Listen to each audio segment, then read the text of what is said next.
तो hello everyone and welcome to the IFS. बच्चों, आज हमारे साथ एक ऐसे कैंडिडेट है, हमारे एक स्टूडेंट है जिन्होंने बल्कि एक एग्जाम को क्वालिफाई नहीं किया है तो बल्कि लॉट ऑफ एग्जाम को क्वालिफाई किया है। और उसके साथ साथ उन्होंने अच्छा रैंक भी इसमें हासिल किया है, डबल डिजिट रैंक का जो हमारा ड्रीम होता है, सिंगल डिजिट रैंक का जो हमारा ड्रीम होता है। और उसके साथ साथ एक बेस्ट इंस्टीट्यूट में, प्रीमियर इंस्टीट्यूट में हमारा जो ड्रीम होता है एमएससी करने का, उस ड्रीम को वो आज जी रहे हैं, उनको उन्होंने अचीव किया है। तो क्यों ना उनकी जर्नी के बारे में जो है उनसे सुना जाए। तो डियर कैंडिडेट, क्या आप अपना नाम बता सकते हो प्लीज? जी, मेरा नाम अफ्ताब रजा है। मैं अभी मास्टर्स कर रहा हूँ बेंगलोर में आईबीएबी से। और मेरा मास्टर्स बायोइन्फॉर्मेटिक्स और बायोटेक में है। अच्छा। मैंने आईआईटी जैम क्लियर किया है 535 रैंक से और गेट भी क्लियर किया 79 रैंक से। अच्छा, तो आपका बीएससी कौन से स्ट्रीम में था फिर अब तक? बायोटेक्नोलॉजी में। अच्छा, बायोटेक से ही आपने आपका बीएससी किया और उससे ही आपने क्या कर रहे हो, आप मास्टर्स कर रहे हो। तो आपने सिर्फ हम्म। आईआईटी जाम के एग्जाम को दिया था या फिर और भी डिफरेंट डिफरेंट एग्जाम को दिया था? जी, मैंने आईआईटी जैम दिया था, भी दिया था, और इस आईबीएबी का एक पर्सनल एग्जाम होता है, इसका दिया था। अच्छा अच्छा, गैट भी दिया था या? गेट भी दिया था। तो क्या रैंक रही थी आपकी आईआईटी जाम में, क्या रही गैडबी में, क्या रही गैडबी के थ्रू कोई इंस्टीट्यूट, आपको कौन सा इंस्टीट्यूट मिला था? आईटी जैम में मेरा 535 रैंक था, गेट बी में मेरा 79 रैंक था, और गेट बी से मुझे आरसीबी और आरजीसीबी मिला था, जो केरला में है। RGCB, Rajiv Gandhi centre for biotech. हाँ, जो तिरुवनंतपुरम का आरजीसीबी है वो हम्म। मिला था। और साथ में आपको हम्म। आरसीबी मिला था जो कि रीजनल सेंटर ऑफ बायोटेक्नोलॉजी है, जहाँ पे हम्म। इंटीग्रेटेड पीएचडी के लिए आपका एडमिशन होता है, सही है ना? हम्म। तो आपने आरजीसीबी और आरसीबी छोड़ के आईबीएबी में क्यों एडमिशन लिया? उसके पीछे का क्या रीजन था, क्या मोटिवेशन था, बता सकते हो आप? आईबीएबी में जैसे डुअल डिग्री होता है, जैसे बायोटेक के साथ आपको बायोइन्फॉर्मेटिक्स भी पढ़ाया जाता है, जो कि मेरा इंटरेस्ट था कि बायोइन्फॉर्मेटिक्स भी मैं पढूं। तो इसलिए मैंने बैंक ये आईबीएबी ज्वाइन किया। और काफी अच्छा कॉलेज था। मैंने इसका, मेरे एक सीनियर भी यहाँ पर थे, तो उन्होंने बताया काफी अच्छा है, इसका रेटिंग वगैरह भी, और यहाँ पर प्लेसमेंट भी होता है। अगर आप चाहें तो जॉब भी मिल सकता है आपको, कंपनीज बहुत सारी आती हैं, आपको अच्छा खासा प्लेसमेंट देती हैं। तो इसके अच्छा। लिए मैं यहाँ पर ऑप्शन रखना चाहता था कि प्ले अगर मान लीजिए मुझे पीएचडी नहीं करना है तो मैं प्लेसमेंट भी ले सकता हूँ। इसलिए मैंने ये चूज किया था। प्लेसमेंट का अमाउंट बता सकते हो क्या आप, एक अप्रोक्सीमेटली कितना हाँ, रहता है? एवरेज यहाँ पे 9 to 10 LPA मिलता है, हाईएस्ट आपका 16 तक जा सकता है, गया था अभी तक तो 16 गया है। हाँ, तो ये एक और बेस्ट चीज हो गई कि मतलब अगर आप आईआईटी जाम गैट जैसे एग्जाम को क्वालिफाई करते हो और एक प्रीमियम इंस्टीट्यूट में आप अगर एडमिशन लेते हो, अपना मास्टर्स करने की सोच रहे हो, तो फिर आपका पैकेज जो है वो बहुत बेहतरीन हो सकता है। लगभग इन्होंने जैसे बताया कि 16 एलपीए तक भी आप क्या कर सकते हो, तो जा सकते हो। तो थोड़ा मुझे आपके एजुकेशनल जर्नी के बारे में बताइए आफ्ताब, कि आपकी प्राइमरी एजुकेशन से लेके सेकेंडरी या फिर कॉलेज लेवल की एजुकेशन जर्नी जो रही है अब तक की, उसके बारे में थोड़ा एक्सप्लेन कीजिए प्लीज।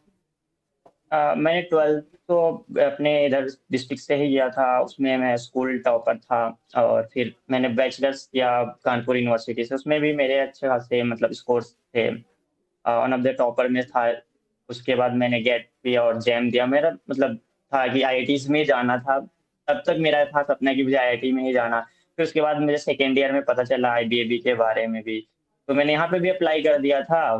तो फिर मतलब काफी जगह सिलेक्शन हुआ, मेरा जैम से हुआ था एनआईबीएमसी में, और गेट बी से हुआ था आरसीबी में, आईसीबी में हुआ था, पुणे यूनिवर्सिटी में भी हुआ था। तो उसके बाद मैंने डिसाइड किया, यहाँ पर भी मेरा ऑफर लेटर आ गया था, यहाँ इंटरव्यू होता है पर्सनल आईबीएबी में। अच्छा। तो मुझे डुअल डिग्री का यहाँ पे ऑफर आ गया, तो इसलिए मैंने डुअल डिग्री ना लेकर डुअल डिग्री के लिए इसको चूज कर लिया था। अभी भी यहाँ पर मेरा अच्छा चल रहा है सब कुछ, मैं प्रोजेक्ट अभी कर रहा हूँ काफी अच्छा। अच्छा अच्छा, तो मतलब अगर मैं मानूं तो आपकी जो है, तो सबसे सभी चीजें जो है वो आपकी बेहतरीन चल रही है, सही है ना? हम्म। तो हम्म। एक ये भी रहेगा कि आपने आईआईटी जाम और गैडबी के लिए कैसे प्रिपेयर किया था, और साथ में आपने कौन कौन सी हम्म। स्ट्रैटेजी को फॉलो किया था? आपने जैसे अभी मैंने आप, तो जैसे आपको अभी पता है कि जैसे 1 मंथ में हमारे आईआईटी जाम का एग्जाम होने वाला है, तो कुछ लास्ट मिनट हम्म। टिप्स बता सकते हो क्या बच्चों के लिए, क्या हो सकता है, क्या लास्ट मिनट टिप हो सकती है, रिवीजन को कैसे किया जाए, क्वेश्चन प्रैक्टिस कैसे इंपॉर्टेंट है, इन सब चीजों के बारे में बताइए जरा। मैंने प्रिपरेशन के लिए तो आईएफएस से 1 ईयर का सब्सक्रिप्शन लिया था मेरे सेकेंड ईयर बीएससी में। हम्म, उसका मैंने पूरा लेक्चर अच्छे से प्रिपेयर किया था। फिर लास्ट में दिसंबर तक मैंने अपना पूरा सिलेबस खत्म कर लिया था। उसके बाद मैं आईएफएस का वो प्रीवियस ईयर और क्वेश्चन प्रैक्टिस वो आता है पूरा पूरा सैंपल पेपर का, उसको मैंने लिया था। उसके बाद मैंने बस रिवाइज किया, वो क्वेश्चन पेपर प्रैक्टिस किया। आईपीएस की एक बुक आती है जो प्रीवियस ईयर 36,000 बुक क्वेश्चंस होते हैं, वो अच्छा। मुझे बहुत ज़्यादा हेल्प किया था। उसमें मुझे बहुत एक्सपीरियंस हुआ था क्वेश्चन सॉल्व करके। मेनली अगर मैं बताऊँ तो सबसे ज़्यादा हेल्प मुझे वो क्वेश्चंस किए थे रिवाइज करने के टाइम। मैंने पूरा सिलेबस का नोट्स बना के उसका रिवाइज करता था, वहाँ से क्वेश्चन सॉल्व करता था।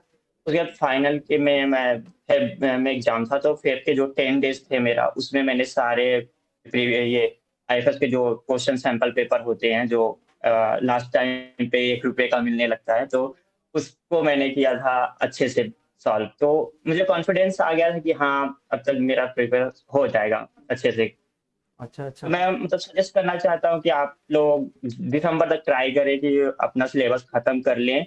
उसके बाद बस आप रिवीजन पे फोकस करें, और प्रीवियस ईयर क्वेश्चन जो आईएफएस की बुक है वो काफ़ी हेल्पफुल है। मेरे अकॉर्डिंग तो मुझे बहुत हेल्पफुल किया था। अदर एग्जाम में भी उसने हेल्प किया, जैसे गेट बी में भी मेरा बहुत अच्छा स्कोर आया था। इन आईबीएबी में भी मुझे बहुत हेल्प मिला था उससे। अब मैंने अपने नोट्स पढ़ के ही आईबीबी के इंटरव्यू भी दिए थे, तो इंटरव्यू में आईबीबी के थोड़ा सा डिफिकल्ट क्वेश्चन पूछते हैं, बट मेरे नोट्स से मुझे बहुत ज़्यादा फ़ायदा मिला था इंटरव्यू के लिए। तो अच्छा, इन जनरल अगर बात करूँ तो आपको इंटायर जर्नी में जो है आपकी जो भी रही, गैडबी की रही, आईआईटी जाम की रही और आपके इंस्टीट्यूट की एंट्रांस की रही, तो आपको आईएफएस ने बहुत सारी हेल्प की है, चाहे वो यूट्यूब हाँ, सेशन के क्योंकि थ्रू हो या फिर आपके हुँ, लेक्चर्स के थ्रू हो या फिर टेस्ट सीरीज के थ्रू। तो आपका यही कहना हुँ, है या आपका यही मतलब ओवरऑल है कि आप दिसंबर तक सिलेबस एंड करो और उसके बाद हुँ, रिवीजन, टेस्ट सीरीज और मॉक टेस्ट को प्रैक्टिस करो, ठीक है। हुँ, तो जैसे डिफरेंट हुँ, डिफरेंट सब्जेक्ट होते हैं बेटा, जैसे मॉलिक्यूलर हुँ, बायोलॉजी हो, सेल बायोलॉजी हो या मैथमेटिक्स जैसे सब्जेक्ट है, फिजिक्स है, केमिस्ट्री होता है, तो हुँ, जैसे लाइफ साइंस के आपका बैकग्राउंड रहता है, तो इन सारे सब्जेक्ट्स को हुँ, पढ़ना आपके लिए टफ हो जाता है, जैसे हमारे लिए सभी हाँ। के लिए होता है। तो उन सब चीजों में कैसे आपने क्या ट्रिक्स यूज किया था और कैसे इनको इन सब सारे सब्जेक्ट को एक साथ पढ़ने की कोशिश की थी, उसके बारे में जरा बताइए। मैंने फिजिक्स को आईएफएस का ही पूरा फॉलो किया था। सिद्धार्थ सर पढ़ा रहे थे फिजिक्स, काफ़ी अच्छा मैंने उन्होंने फिजिक्स पढ़ाया था। मैंने उनका ही नोट्स फॉलो किया था। मैथ्स के लिए एक्चुअली मेरे बीएससी में भी मैथ्स था, तो फर्स्ट ईयर में तो मैंने पहले से मैथ पढ़ लिया था। उतना मैंने मैथ्स पे फोकस नहीं किया था, क्योंकि मुझे पता था उतना मैं नहीं कर पाऊँगा। तो मैंने मोस्टली अपना बायो का ही फोकस किया, और फिजिक्स, केमिस्ट्री का। केमिस्ट्री वैसे भी बायो से रिलेटेड ही मोस्टली रहता है। तो मेरा बस केमिस्ट्री और फिजिक्स के लिए मैं आईएफएस के ही नोट्स से ही पूरा पढ़ा था, और मोस्टली क्वेश्चंस रिलेटेड थे फिजिक्स, केमिस्ट्री के। इतना हाई एडवांस क्वेश्चंस नहीं थे। अच्छा। अच्छा। और मॉलिक्यूलर बायोलॉजी का तो मैम थी वहाँ पे, और उनका नाम नहीं मेरे को याद है, प्रतीक्षा मैम आई थिंक थी उस समय जब मैंने कोर्स लिया था। तो काफ़ी अच्छा उन्होंने बड़ा सा पढ़ाया था, उनका ही नोट्स मैंने फॉलो किया था। और बेबी में भी मुझे मोस्टली क्वेश्चन मॉलिक्यूलर बायोलॉजी से ही पूछा गया था इंटरव्यू में, तो मुझे बहुत हेल्पफुल हुआ वहाँ उस समय मॉलिक्यूलर बायोलॉजी का। तो फर्स्ट डे एक्सपीरियंस क्या रहा था आपका जब आपके लेक्चर शेड्यूल हो गए या फिर आप जब कॉलेज में गए, आपका ड्रीम कॉलेज आपको मिला, तो उस दिन हाँ। फर्स्ट डे क्या रहा था, क्या एक्सपीरियंस रहा था, उसके रिगार्डिंग थोड़ा हाँ, बताओ। बहुत अच्छे था। मतलब कि इतने अच्छे से साइंटिस्ट, एक तो यहाँ पे सारे साइंटिस्ट हैं, इनका खुद का लैब है, तो उनका पढ़ाने का वे भी थोड़ा सा मेरे बैचलर के प्रोफेसर से थोड़ा सा अलग है। तो ऐसा लग रहा था कि हाँ, जहाँ मुझे जाना चाहिए मैं वहाँ पर हूँ। काफी अच्छा फील हो रहा था मुझे। अभी भी अच्छा ही है, मतलब सब कुछ अच्छा चल रहा है। मैं अपना ड्रीम प्रोजेक्ट कर रहा हूँ अभी। तो आपकी फीलिंग क्या है इतना सारा हार्डवर्क अचीव करने के बाद, इतनी सारी चीजें अचीव करने के बाद, इतनी कम उम्र में, तो उसके रिगार्डिंग थोड़ा बताओ। अम, मैं मेरे में एक मकसद था कि मैं अपने फादर को हमेशा खुश, उनको हमेशा रहता था कि मैं अच्छा अचीवमेंट करूँ, हर जगह मतलब फर्स्ट आऊँ। तो बस वही मेरा एक टारगेट था कि उनको खुश करना है बस। तो इसकी वजह से मैं बहुत खुश हूँ। अभी वो खुश हैं कि मुझे अभी अभी मैंने जॉब का इंटरव्यू भी दिया है, तो मे बी ऑफर लेटर आ जाएगा। तो वो खुश हैं, तो इसलिए मुझे बहुत अच्छा लगता है अपना सब अचीवमेंट दिखाना उनको। क्योंकि अच्छा। वो उतना पढ़े लिखे नहीं है, उन्होंने मुझे बहुत ज़्यादा ऐसे फ़ोकस करके, मैं गाँव से आता हूँ, तो उतना वहाँ पर नहीं एजुकेशन प्रोवाइड किया जाता है बच्चों को। बट मेरे फादर ने मुझे वहाँ से अलग निकाल के कॉलेजेस में, यूनिवर्सिटीज़ में पढ़ाया। अभी मैं बैंगलोर में मास्टर्स कर रहा हूँ। तो उनको कुछ देख के मुझे बहुत अच्छा लगता है। अभी भी उनके सब ड्रीम ही पूरे कर रहा हूँ, तो अच्छा लगता है। तो इनफैक्ट हम कह सकते हैं कि आपके फादर ने जितने भी सैक्रिफाइसेस किए आपके प्रोग्रेस के लिए, और उन्होंने जितने भी सारे हुँ, एफर्ट्स लिए, तो आप उन एफर्ट्स को अपने याद रखा आपकी पढ़ाई के दौरान, और उन्हीं एफर्ट्स को ऊपर आपने कभी पानी हुँ, फेरने नहीं दिया, और उनके उनसे ही मोटिवेशन लेके आप सक्सेस हो गए, क्या ऐसे कह सकते हैं क्या? हुँ। हाँ, हाँ, हाँ। तो आप जो है आप क्या सजेस्ट करना चाहते हैं कि जो भी बच्चे हैं हमारे जो कि आईआईटी जाम के लिए प्रिपेयर करते हैं, गैडबी के लिए प्रिपेयर करते हैं, चाहे वो लास्ट टिप भी बता दो आप, इन 4 महीने में आप गैडबी के लिए कैसे प्रिपेयर किया जाए, साथ में आप आईआईटी हुँ। जाम के लिए बताओ कि 1 महीने में क्या प्रिपेयर किया जाए, ठीक है? जैम के लिए तो अभी तो बस नोट्स जो बनाए हैं बच्चे ने, वो वही सब अपना नोट्स ही फॉलो करे और प्रीवियस ईयर जितना हो सके उतना सॉल्व करे, क्योंकि प्रीवियस ईयर बहुत हेल्प करता है जैम में। और मोस्टली जैम से ही रिलेटेड क्वेश्चन गेट बी में भी आता है, तो उससे गेट बी का भी आपको फायदा होगा। बाकी एक्स्ट्रा ना पढ़े, जितना पढ़ लिया है उतना ही काफ़ी है, बस उसको प्रैक्टिस करें, ज़्यादा वो बेटर होता है। एक्स्ट्रा पढ़ने से फिर होता है कन्फ्यूज़न होने लगता है, तो फिर वो दिक्कत आने लगती है। तो मैं वही सजेस्ट करूँगा कि आप जितना पढ़ें बस उसको रिवाइज़ करिए और प्रीवियस ईयर सॉल्व करिए, वो ज़्यादा बेटर होता है। और गेट बी के लिए फिर से आप थोड़ा-सा ब्रेक लेके एग्ज़ाम के बाद, तो यानी एग्ज़ाम खराब गया, अच्छा गया, उससे फ़र्क नहीं पड़ता। आप फिर नेक्स्ट एग्ज़ाम आपका 2 महीने बाद गेट बी आ जाता है। तो अब बस गेट बी के लिए फोकस, मेरा जैम थोड़ा-सा ठीक नहीं गया था, फिर मैंने कहा कि अभी मेरे पास गेट बी है, तो मैं गेट बी में और अच्छा कर सकता हूँ। तो मैंने फिर से स्टार्ट कर दिया गेट बी का प्रिपरेशन, वही सेम रूल फॉलो किया, रिवाइज़ करो और प्रीवियस ईयर क्वेश्चन सॉल्व करो, जब तक गेट बी का एग्ज़ाम नहीं गया। फिर मेरा गेट बी गया, काफ़ी अच्छा गया, उसमें मेरा रैंक अच्छा भी आया, उससे मुझे काफ़ी अच्छे कॉलेजेस भी मिले। उसके बाद आईबीबी का भी मैंने फॉर्म भर दिया था, उसका भी एग्ज़ाम अच्छा गया था मेरा। गेट बी के पहले मेरा इंटरव्यू वो आ गया था ऑफर। तो यहाँ पर फिर उसके बाद मेरा यहाँ इंटरव्यू भी हुआ, और वो थ्रू आउट मैंने ब्रेक नहीं किया था पढ़ाई में, तो इसलिए मेरे को सब कुछ रिवाइज़ था। तो इंटरव्यू भी काफ़ी अच्छा चला गया था मेरा तो, और इंस्टीट्यूट से ऑफर लेटर आने से पहले यहाँ पर आ गया था। फिर बाद में सीबी और आरजीसीबी, एनआईबीएमजी का भी ऑफर लेटर आया था। मैंने इंटरव्यूज़ दिए थे, पर सेकंड राउंड का नहीं देने गया था, क्योंकि यहाँ पर मुझे आना पड़ा आईबीबी में। सेकंड राउंड नहीं देने गया, क्योंकि आईबीबी में वैसे चाहिए था, यहाँ डिग्री था और प्लेसमेंट का भी ऑप्शन था। अच्छा अच्छा।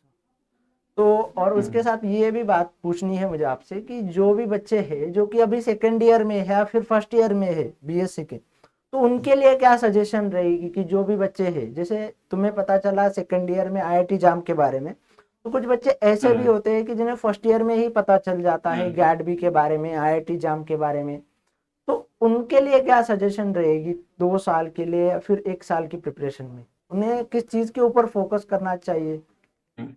फर्स्ट ईयर वालों को तो मैं यही सजेस्ट करूँगा कि पहले अपने बेसिक सब्जेक्ट पे फ़ोकस करिए। अगर आपका मैथ्स नहीं था 12th में, या फिज़िक्स, केमिस्ट्री थोड़ा-सा वीक है, तो उस पे ज़्यादा फ़ोकस करिए फर्स्ट ईयर तक का। सेकंड ईयर से आप सब्सक्रिप्शन ले सकते हैं कोचिंग का, आपका आईएफएस का बेटर है। मेरे हिसाब से तो आईएफएस बेटर लगता है, क्योंकि टीचर्स का हर एक टीचर्स अलग-अलग सब्जेक्ट पढ़ाते हैं, वो मेरे को ज़्यादा अच्छा लगता है। सब अपने-अपने सब्जेक्ट्स में एक्सपर्ट हैं, तो बेटर वे में बता सकते हैं। तो उसके बाद आप सेकंड ईयर से सब्सक्रिप्शन लेकर 1 साल का आप उसका पढ़ लीजिए अच्छे से। उसके बाद फिर वही रिवीज़न में मैटर करता है ज़्यादा। थर्ड ईयर में आप रिवीज़न करिए, अच्छे से हो जाएगा मेरे हिसाब से तो। अगर फर्स्ट ईयर से आपने स्ट्रैटेजी बना लिया है, तो आपके लिए बेटर होगा, क्योंकि अदर सब्जेक्ट पे भी आप फ़ोकस कर सकते हैं, मैथ्स, फिज़िक्स, केमिस्ट्री पे भी। तो थोड़ा आपके हॉस्टल लाइफ के बारे में बताइए, क्योंकि जितने भी बच्चे होते हैं उनका मतलब जैसे कॉलेज में गए तो हॉस्टल में ही भी एडमिशन ले लेते हैं, हुँ। तो हॉस्टल की भी लाइफ थोड़ी बहुत तो विजुअलाइज करने की कोशिश करते हैं, तो उसके बारे में थोड़ा बताइए कि हॉस्टल लाइफ आपकी कैसी रही थी या कैसी है आप? यहाँ यहाँ पर तो हॉस्टल काफ़ी अच्छा है, क्योंकि यहाँ पर ये रिसर्च इंस्टीट्यूट है, तो एक ही कोर्स होता है यहाँ पर, तो बस पीएचडी स्टूडेंट रहते हैं और मास्टर स्टूडेंट ही रहते हैं। यहाँ पर भी स्पोर्ट्स वगैरह भी होता है, हॉस्टल का अपना सब कुछ है और इंटरनली है, कॉलेज के अंदर ही है, काफ़ी अच्छा है माहौल यहाँ पर। पढ़ने का माहौल कुछ ज़्यादा ही है यहाँ पर, क्योंकि उधर रिसर्च इंस्टीट्यूट है तो हर जगह बच्चे देखो तो पढ़ते ही रहते हैं। और हाँ, जनरली हमारा क्या होता है शेड्यूल 12:30 बजे तक तो हम जगते ही रहते हैं। हमारा जो रात एक्चुअली होता है वो 12:30 बजे के बाद ही होता है। सुबह हम उठ जाते हैं। यहाँ पर थोड़ा-सा हॉस्टल के लेकर बहुत रेगुलेशंस है कि आप 8 बजे आपको उठ जाना है। 8 बजे से आपको आपके क्लासेस रहते हैं।